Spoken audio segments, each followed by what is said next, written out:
kot pri vseh redkih boleznih je zelo pomembno, da družba poskrbi za to, da aktivno skrbimo za ozaveščanje in da se pogovarjamo o takšnih boleznih, ker zaradi svoje redkosti sicer take bolezni ne bi dobile ustrezne pozornosti v družbi. Pozornost pomeni pa vse od kadrov do financ, do možnosti zdravljenja in podobno.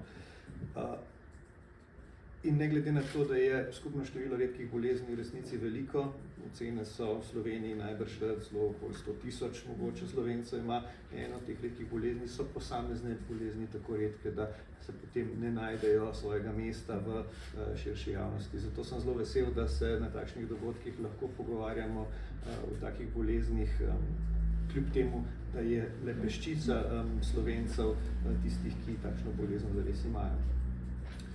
Od tistih, ki se ukvarjamo z nevrologijo pri odraslih, se seveda srečujemo z temi bolniki na dva načina.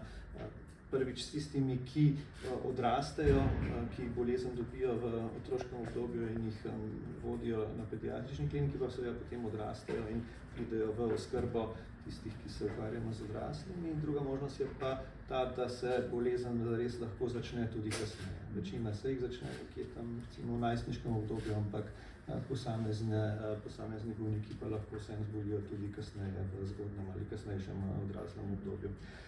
In v odrasli nevrologiji je mogoče izziv podoben kot v pediatrični in tudi vedno je bil ta čas od začetka težav do postavitve diagnoze zelo dolg v resnici, v letih, ne samo pri nas po celem svetu. Mogoče je en glavnih razlogov to, da so vzroki za to, da imajo ljudje takšne težave, tako imenovano ataksijo, se pravi nekoordiniran razgibov, zelo številni, da pravzaprav, ko začneš razmišljati, kaj je človeku, pomisliš najprej na tiste pogostejše razloge in iščeš odgovore z preiskavami in pregledi, ki predvsem potrjujejo te pogostejše in se potem, ko čas mineva, postopno vseeno dotakneš tudi teh redkejših vzrokov. Največ je pri odraslih Friedreichova ataksija samo nekaj odstotkov vseh možnih ataksij.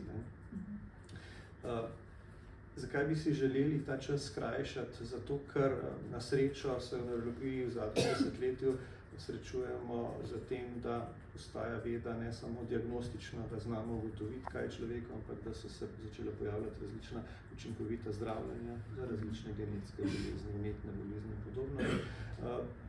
Ko postane bolezen takšna, da lahko na njen potek vplivamo, potem postane tudi zelo pomembno, da jo čim prej prepoznamo.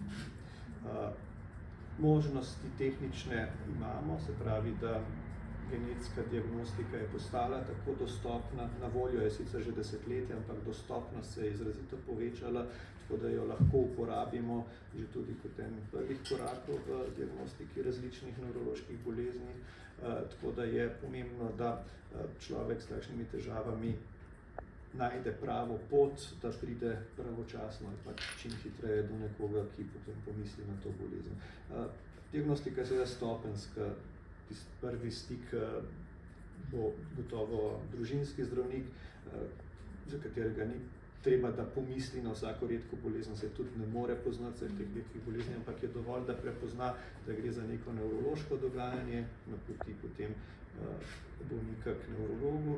V nevrologiji imamo pa že kar dobro razvit sistem subspecialnosti, se pravi, da se posamezni nevrologi ukvarjajo z posameznimi specifičnimi boleznimi.